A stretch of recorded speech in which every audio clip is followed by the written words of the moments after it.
फिर से देखिए तो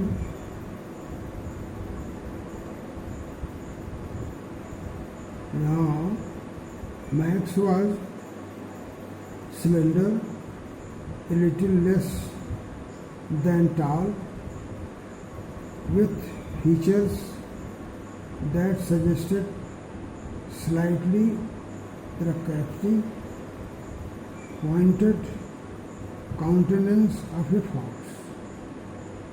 ये तो this was the shape of, this is about the physical and the mental features of max. इसके शारीरिक और मानसिक स्वरूप के बारे में बता रहा है।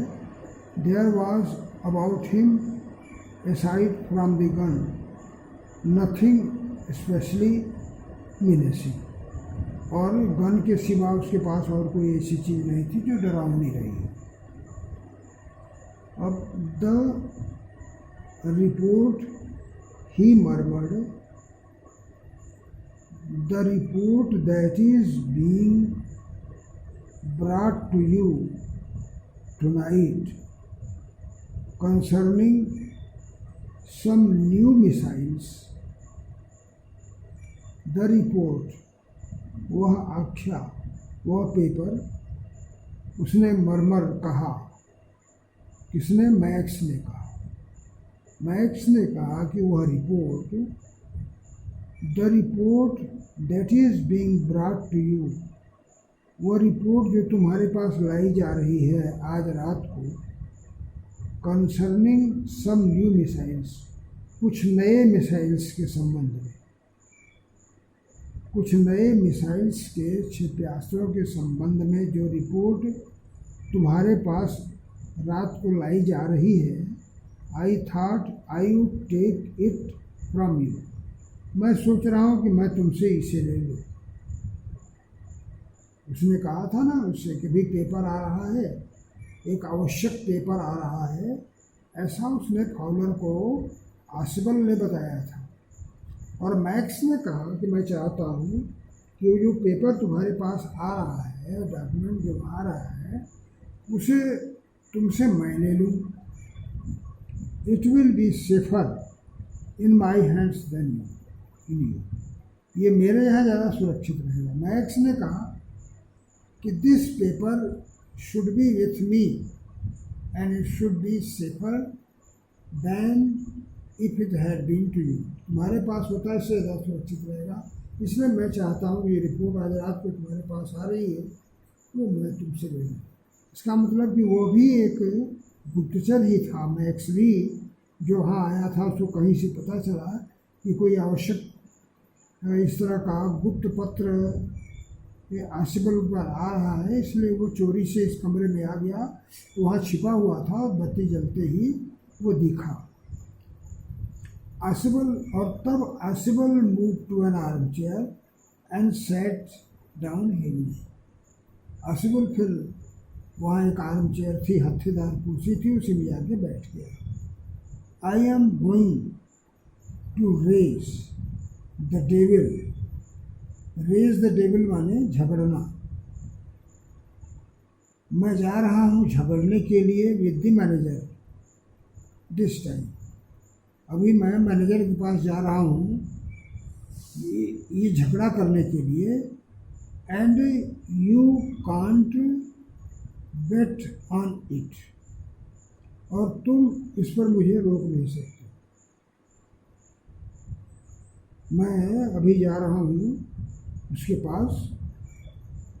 ही सेड ग्रिमली, उसने कहा, आसिबल ने कहा, this is the second time, यह दूसरी बार है कि एक महीने में, in a month, this is second time in a month, यह एक महीने में दूसरी बार है कि somebody had got into my room through that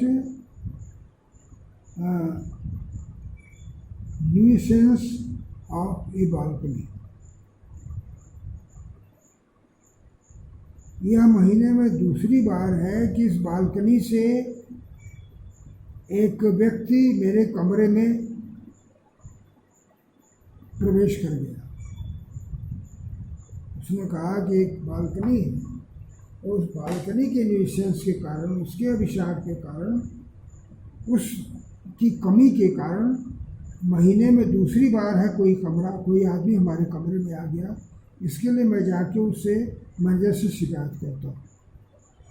मैंने तुम जो आए हो इसके पहले एक आदमी और इस बालकनी से इसी तरह हमारे कमरे में रात में आ गया था, और इसके लिए मैं जाके उस मैनेजर से मतलब होटल के मैनेजर से झगड़ता हूँ। I am going to the manager and I will ask him that this is the second time when a person has come in my room through the balcony. Fowler's eyes went to the single window of the room. Fowler जिसके साथ आया था, जो लेखक उसके साथ आया था, उसकी आंखें गईं तो उसने कमरे में देखा तो उसे एक खिड़की दिखाई दी। He saw a window in the room. It was an ordinary window against which now the night was pressing blackly. और ये बड़ी साधारण सी खिड़की थी, अगेंस्ट विच, जिसके खिलाफ काली रात इस कमरे में प्रवेश कर रही थी। माने इसी खिड़की से रात का अंधेरा, ये रात के अंधेरे में एक खिड़की थी, इसी से रात की मानो प्रवेश कर रही। Night was coming through this window. Balcony, Mac said with rising infection. Max ने कहा, ऊंची आवाज में कहा, बालकनी, यहाँ बालकनी भी है? No, I had a whisky, I did not know about the balcony. यहाँ एक वास्की, एक रास्ता है इसके बगल में, बालकनी के आसपास। It might have saved me some trouble had I known। और ये मुझे किसी दिक्कत के समय मुझे बचाता है। मैक्स ने पूछा कि क्या यहाँ कोई बालकनी भी है? तो उसने कहा हाँ। उसने कहा कि नहीं, आई हैव ए पैक्सी, चाबी है जिससे मुझे इस बालकनी की पता चला, और ये मेरी परेशानी को कुछ कम करती है। It might have saved me, ये मेरी सुरक्षा करती है। सम ट्रबल हैड नो, जब कोई कष्ट मुझ पर मेरी जानकारी में आता है, मुझे जब कोई दिक्कत आती है तो मैं उस छज्जे से सहायता ले लेता हूँ।